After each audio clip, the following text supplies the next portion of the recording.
Welcome to एडुजोस में आप सभी लोगों का स्वागत है। दोस्तों आज 6 मार्च को फर्स्ट शिफ्ट का एसएससी सीजीएल का एग्जाम खत्म हो चुका है और इस सभी क्वेश्चंस हमारे पास आ चुके हैं। जीके जीएस के जो भी क्वेश्चन पूछे गए हैं यहाँ पर मैक्सिमम क्वेश्चन और ऑथेंटिक क्वेश्चन है। 100% जेन्युइन क्वेश्चन यहाँ पर आपके लिए लेकर आया जाता है। तो डेली वीडियो को एनालिसिस जरूर देखें। आस्क्ड क्वेश्चन जो भी एग्जाम में है आपके आने वाले सीएचएसएल के एग्जाम के लिए भी बेनिफिट होगा और हम लोग सीएचएसएल का भी एग्जाम एनालिसिस करेंगे, तो अभी से आप लोग इसके लिए तैयार हो जाइए। जैसे ही यहाँ पर एसएससी सीजीएल के सारी शिफ्ट खत्म होती है उसके बाद कंबाइन एक वीडियो लेकर आएंगे क्या क्या क्वेश्चन पूछा गया है। तो आज अभी हम लोग 6 तारीख की जो आज की फर्स्ट शिफ्ट के एग्जाम खत्म हुआ है 6 मार्च के, इसको देखेंगे। आप हमारा प्ले स्टोर से हमारा ऐप भी डाउनलोड कर सकते हैं और चैनल पर अगर अब तक आपने हमारे चैनल को सब्सक्राइब नहीं किया है तो चैनल को सब्सक्राइब करके बेल आइकन जरूर प्रेस करके इसे एक्टिवेट कर लें ताकि हमारी डेली जो वीडियो आती है उसका नोटिफिकेशन आपको सबसे पहले मिल सके। तो चलिए आज की वीडियो को शुरू करते हैं। पहला प्रश्न यहाँ पर देखिए, मीडिया में भारत की सबसे शक्तिशाली महिला पुरस्कार से किसे सम्मानित किया गया है? आंसर होगा कल्ली पुरी को। ठीक है। नेक्स्ट क्वेश्चन है, इंटरनेट का अधिकार जो राइट टू इंटरनेट है ये किस अनुच्छेद में है? तो ये आर्टिकल 19 में है, अनुच्छेद 19 के अंदर है। अगला क्वेश्चन यहाँ पर पूछा गया है, एलिसा हेली जो कि एक महिला क्रिकेटर है, T20 इंटरनेशनल में उन्होंने सबसे ज़्यादा रन बनाने का विश्व रिकॉर्ड अपने नाम किया था। ठीक है, अक्टूबर 2019 का ये रिकॉर्ड है। उसके बाद एक और रिकॉर्ड बना है जो चेंज हो गया है। तो यहाँ पर ये जो रिकॉर्ड T20 इंटरनेशनल का इनके नाम से है, एलिस हेली का, तो ये किस देश की खिलाड़ी है ये क्वेश्चन पूछा गया था। तो आंसर होगा ऑस्ट्रेलिया। ठीक है, जो क्वेश्चन पूछा गया उसके हिसाब से आंसर ऑस्ट्रेलिया होगा। अगला प्रश्न यहाँ पर है, बुध और पृथ्वी के बीच कौन सा ग्रह है?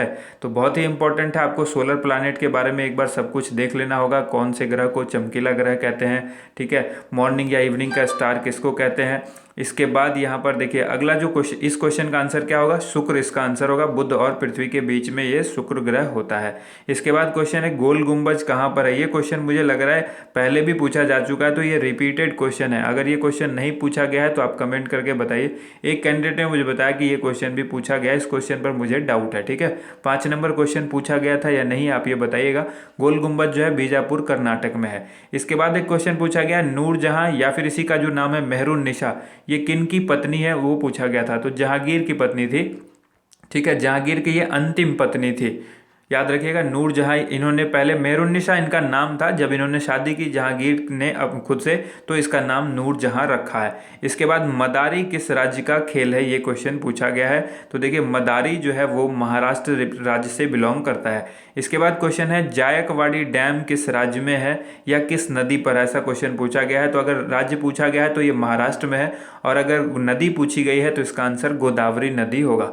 इसके बाद अगला क्वेश्चन है, मुद्रास्फीति होने पर रेपो रेट पर जो है वो क्या फर्क पड़ता है? तो देखिए जब भी मुद्रास्फीति होगी रेपो रेट इंक्रीज हो जाएगा, बढ़ जाएगा। ये क्वेश्चन क्लियर नहीं है, अगर यही क्वेश्चन था तो हमें बताइए। अगर नहीं, इस क्वेश्चन में किसी तरह का डाउट है तो आप क्वेश्चन कमेंट करके जरूर लिखिए और ऑप्शन भी बताइएगा। अगला प्रश्न यहाँ पर है, देखिए कुछ लोग कहते हैं कि एग्जैक्ट क्वेश्चन नहीं था जो हमने दिया है वीडियो के अंदर, एग्जैक्ट क्वेश्चन नहीं था। तो भाई एग्जैक्ट क्वेश्चन हम नहीं लेकर आ सकते क्योंकि नए क्वेश्चन शेयर होता है और ना ही क्वेश्चन जो आप लोग को याद होता है उसी के बेस पे थोड़ी थोड़ी बात आप लोग बताते हैं, उसके हिसाब से क्वेश्चन को तैयार किया जाता है। तो भाषा में चेंजेस तो होगा, लेकिन अगर आंसर मिल रहा है आपका तो आप उस पर तसल्ली करिए। क्योंकि क्वेश्चन आप अगर हमसे शेयर, आप एक क्वेश्चन हमसे शेयर नहीं कर सकते, आपको एक क्वेश्चन याद नहीं रहता और आप हमसे एक्सपेक्ट करते हैं कि 25 के 25 पूरे जनरल नॉलेज के क्वेश्चन जीके जीएस के जो पूछे गए एग्जैक्ट वैसा क्वेश्चन, तो हमने तो पेपर भी नहीं दिया, हमें कैसे मालूम। यहाँ पर अगला प्रश्न देखिए, यहाँ पर है, मैच फिक्सिंग को अपराध की श्रेणी में रखने वाला पहला देश कौन सा है? तो ये आंसर होगा श्रीलंका। ये करंट अफेयर्स में हमने कवर किया हुआ था कि ऐसा पहला देश जो मैच फिक्सिंग को अपराध की श्रेणी में रख रहा है और श्रीलंका है। इसके बाद CR फॉर्मूला से बेस्ड एक क्वेश्चन पूछा गया था कि CR फॉर्मूला जो है वो किसने दिया था? तो ये नाम से ही पता लगता है, CR का मतलब यहाँ पर जो है वो चक्रवर्ती राजगोपालाचारी से है। ठीक है, ये 1944 में इन्होंने फॉर्मूला दिया था, आपको ये भी याद रखना है। ठीक है, यहाँ पर देखिए भारतीय राष्ट्रीय कांग्रेस और मुस्लिम लीग के बीच जो विवाद हुआ था उसको सुलझाने के लिए इन्होंने ये CR फॉर्मूला दिया था 1944 में, चक्रवर्ती राजगोपालाचारी ने दिया था। अगला प्रश्न है, विक्रम संवत की शुरुआत पूछी गई है कि कब हुई थी? तो ये 57 ईस्वी पूर्व में। जैसे कि देखिए वर्तमान में अगर आपको कहा जाए कि 2020 में कौन सा विक्रम संवत चल रहा है तो 2020 में फिर आप 57 साल जोड़ दीजिए, तो यहाँ पर जो 77 निकल कर आएगा 2077, ये वर्तमान में विक्रम संवत की ईस्वी चल रही है। तो इसलिए 57 ईस्वी पूर्व आप इसको मानेंगे, ठीक है। यानी यहाँ पर इसका जो पहला महीना है विक्रम संवत का, ये भी इंपॉर्टेंट है, सवाल पूछा जाता है हिंदू कैलेंडर के हिसाब से जो पहला महीना है वो कौन सा होता है। तो पहला महीना चैत्र होता है, ठीक है, और अंतिम महीना याद रखिए फागुन होता है। नेक्स्ट क्वेश्चन यहाँ पर सतत विकास लक्ष्य यानी एसडीजी इंडेक्स, ये भी करंट अफेयर्स में हमने कवर किया था, अगर आपने करंट अफेयर्स देखा होगा तो ये क्वेश्चन हमने बताया हुआ है। सतत विकास लक्ष्य यानी एसडीजी इंडेक्स जो है वो नीति आयोग के द्वारा जारी किया जाता है और केरल इसमें प्रथम स्थान पर रहा है, ये आप याद रखिए। क्वेश्चन पूछा जा सकता है अगले दिन या अगले शिफ्ट में कि इसमें प्रथम स्थान पर कौन सा राज्य रहा है नीति आयोग के द्वारा जारी किए गए सतत विकास लक्ष्य में। तो पहला स्थान केरल का है और अंतिम स्थान पर बिहार है, आपको ये भी याद रखना है। नेक्स्ट क्वेश्चन यहाँ पर देखिए, ग्लोबल एनर्जी ट्रांजिशन इंडेक्स, वैश्विक ऊर्जा संक्रमण सूचकांक, इंडेक्स वाली वीडियो अगर आपने देखी होगी तो ये क्वेश्चन हमने बताया था। कौन जारी करता है? तो विश्व आर्थिक मंच जारी करता है, WEF वर्ल्ड इकोनॉमिक फोरम इसको जारी करता है और इसमें भारत की रैंक जान लीजिए क्योंकि आने वाले एग्जाम के लिए इंपॉर्टेंट है। तो यहाँ पर 76 रैंक जो है वो भारत को मिली थी और पहले स्थान पर कौन रहा? स्वीडन रहा था ग्लोबल एनर्जी ट्रांजिशन इंडेक्स यानी वैश्विक ऊर्जा संक्रमण सूचकांक में। याद रखिएगा फिर से, भारत की रैंकिंग 76 जारी करता है विश्व आर्थिक मंच WEF, पहले स्थान पर स्वीडन रहा। अगला प्रश्न है, रक्त में ऑक्सीजन को कौन ग्रहण करता है? तो देखिए ब्लड के अंदर जो ऑक्सीजन लेता है वो हेमोग्लोबिन उसको ग्रहण करता है और उसी को फिर जो है वो शरीर के बाकी हिस्सों में भेजता भी है। उसके बाद अगला यहाँ पर क्वेश्चन है, तो यहाँ पर आंसर हो गया, इसका आंसर हेमोग्लोबिन, ऑप्शन था WBC RBC haemoglobin, right answer haemoglobin होगा। अगला क्वेश्चन पूछा गया है, एग्रोनॉमी किसके अध्ययन से संबंधित है?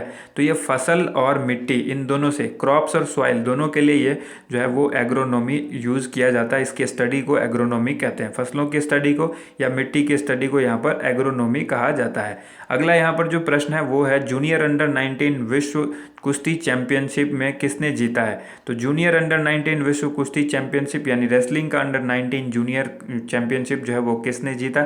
दीपक पुनिया इसका आंसर होगा। अगला प्रश्न है, निम्नलिखित में से कौन एक एंटी बैक्टीरियल धातु है? एंटी बैक्टीरियल मेटल पूछा गया और ऑप्शन आपके सामने दिया गया था, लोहा, एल्युमिनियम, तांबा। तो आपको बता दें यहाँ पर तांबा जो है वो एंटी बैक्टीरियल मटेरियल है। आप और भी नाम याद रखिए, जिंक भी जो है वो एंटी बैक्टीरियल धातु है यानी जस्ता, आप इसको भी याद रखें। आगे जो भी एग्जाम आप लोग का आएगा उसमें हो सकता है कि ये जिंक से रिलेटेड भी क्वेश्चन दे दिया जाए, यहाँ से तांबा हटा दे और जिंक डाल दे।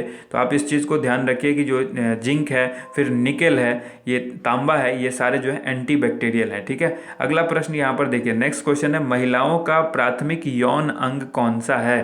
ठीक है, महिलाओं की जो जनन सिस्टम है, रिप्रोडक्टिव सिस्टम है, इसके अंदर प्राथमिक अंग पूछा गया तो इसको ओवरी यानी अंडाशय कहते हैं। अंडाशय जो है वो प्राथमिक अंग यानी प्राइमरी सेक्स ऑर्गन है, ठीक है, ये आप याद रखिए। अगला क्वेश्चन यहाँ पर है, छूने से कौन सी बीमारी नहीं होती है? ये क्वेश्चन शायद एग्जैक्ट क्वेश्चन हमारे पास नहीं है, अगर ऑप्शन होता और पूरी डिटेल के साथ होता तो यहाँ पर देखिए, अगर ऑप्शन नहीं है लेकिन मैं इतना मान के चलता हूँ अगर ऑप्शन में एड्स था तो छूने से ये एड्स बीमारी नहीं होती है, इसलिए आंसर इसका एड्स होगा। तो आप लोग ये 20वां क्वेश्चन बताइए कि क्या एग्जैक्ट क्वेश्चन था। तो ये टोटल क्वेश्चन हमने आज की इस वीडियो में देखा जो फर्स्ट शिफ्ट का था। शाम को आपको फर्स्ट, सेकेंड और थर्ड तीनों शिफ्ट का मिला करके एक कंबाइंड वीडियो मिलेगा, उस वीडियो को देखना बिल्कुल भी मत भूलिएगा। और सबसे पहले आप यहाँ पर सटीक और बिल्कुल सही क्वेश्चन आप यहाँ पर देखते हैं। तो अगर वीडियो पसंद आई है तो वीडियो को लाइक कीजिएगा, ज़्यादा से ज़्यादा शेयर कीजिएगा। कम समय में मैक्सिमम क्वेश्चन देना हमारा जो है वो प्रायोरिटी है। उम्मीद करते हैं वीडियो आप लोगों को ज़्यादा से ज़्यादा पसंद आई होगी, इसे शेयर और लाइक ज़रूर कीजिए। थैंक यू सो मच, आप सभी लोग का वीडियो देखने के लिए बहुत बहुत धन्यवाद।